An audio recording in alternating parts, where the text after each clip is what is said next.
And I feel like taking off. Let me be your supernova. Let me be a supernova. That's so neat. How do you feel the project's going? I think it's sick, man. Exactly, I think it's going sick.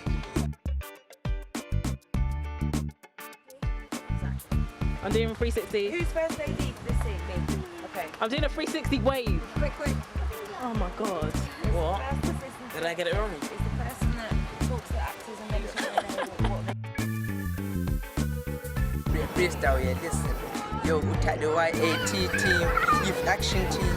We're chilling here, get ready for the next scene. Oh my days, I say Utak the leaders, Cat and Tash.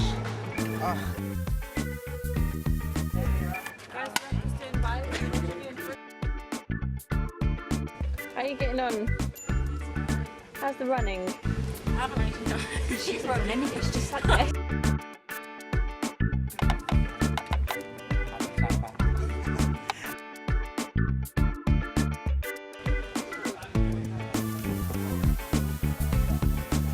Turn it off then.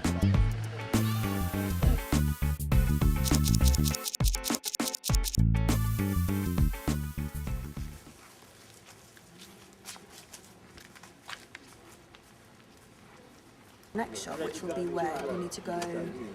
Where do you need to go closer to get to reactions? If we're outside of the car, you need to go into the car. So then you say your next camera position is going to be in the passenger seat. And I think you could probably get KJ to follow the conversation as it goes. Or maybe just even, actually probably just stay on Biggie. If we've got a profile shot of those guys, it would be Biggie's close up. Okay? Driver's seat, sorry. Oh, okay. That's what I meant. All right, do you want to tell them what you want? That's what a director does. You just walk in, you say, this is where we put the camera, this is what we're going to do, let's get going. Yeah? You can do it. What, him? Yeah, him, man. That little one? What, that bro over there, yeah? Bro, give me your phone, let me check this thing out, bro. That's when I smirked. Yes.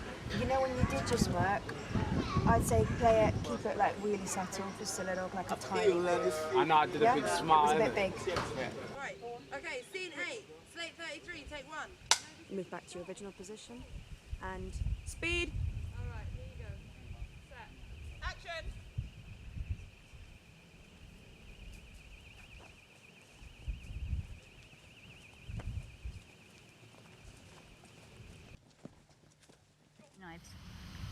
I think a lot of it is down to peer pressure. A lot of people, boys mainly, they think, you know, they have to carry it to be one of the boys, you know, their friends are doing it and they all feel like an outsider if they're not, you know, being one of the people that are carrying knives, and also they feel it protects them in some way because, you know, you're hearing all these stories and you know that it is quite dangerous in some places, so they feel, you know, I need to protect myself, and they're thinking if one person's carrying a knife, why shouldn't I be carrying one in almost in retaliation for protection, I guess. If you use a knife, and you take someone's life, you're gonna have to live with that for the rest of your life. It may not affect you today, but it will affect you in 20 years' time. So the system is not harsh enough, because I know someone who I heard about has stabbed someone, and he's not serving a long sentence. I don't doubt that some people do carry knives for protection, but probably because they've got, you know, an exaggerated sense of the risk about their own vulnerability. I mean, they maybe tend to see things in absolutes, and a lot of people, I'm sure, carry knives because other people are carrying knives because it's like the acceptable thing to do. If they carry a knife, it's going to be themselves that are going to end up being stabbed. Like, I just don't see the point.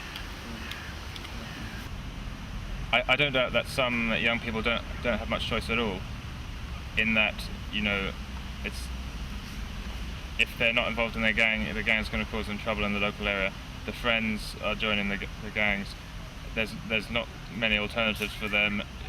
The alternatives, jobs or education, you know, might not be kind of glamorous or be able to compete. But I think that you kind of emphasise that, and everyone has a choice about one, whether they're getting involved in gangs, and two, the kind of activities they're getting involved in, violence or carrying a knife or so forth.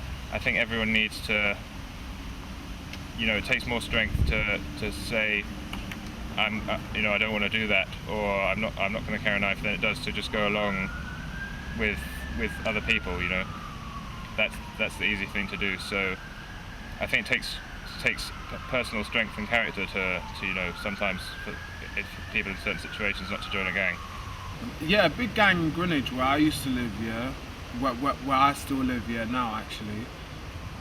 They offered me a chance to join their gang, and I looked at it, and what I did, yeah, I looked at the individuals that were saying it for me to join their gang, and I said nah, because if you roll with the wise people, you get wiser. You roll with bad people, you get badder. It's all about choices in life. I think you always have a choice to say yes or no, but sometimes it's not as easy as it may sound, or people expect you to expect the choice to be. I mean, you can say no, but then you find yourself isolated because all your friends are doing it, and you see these people every day at school or in your neighbourhood. So saying no is not as easy as it sounds. But then you always have that reflection point where you have to think, do I really want to do this? Because sometimes once you say yes, there is no way out. I'm a natural actress, can't you tell? Actor, you're male. Oh yeah. How does portraying a male come to you? Is it easy? Okay, a bit like this. What do you find good about volunteering?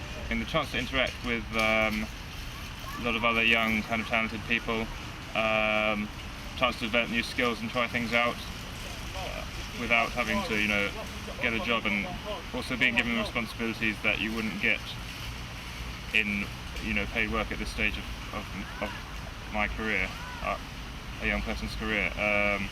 You can try things out, and also making a difference in the community, getting to know the local area, local people, and expressing solidarity with the local community, I guess. I get the satisfaction of doing something right and being proud of that. And not only that, I get to have fun at the same time, make friends and meet good people.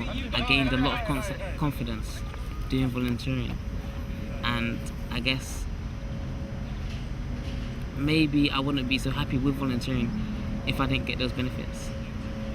Personally, I think I get a bit more self-confidence, I think, because you really have to speak up when you're doing a project like this, where it's about ideas and creating, it's a film. So if you like something, you have to say, I like it. If you don't, then have to speak up, or else there's so many people here and a lot of big characters as well. So you really have to make your voice heard. At the same time, you've also got to listen to people as well, and help make sure you're understanding what they're saying and getting your point across, but at the same time allowing other people to contribute and recognising the worthwhile contribution.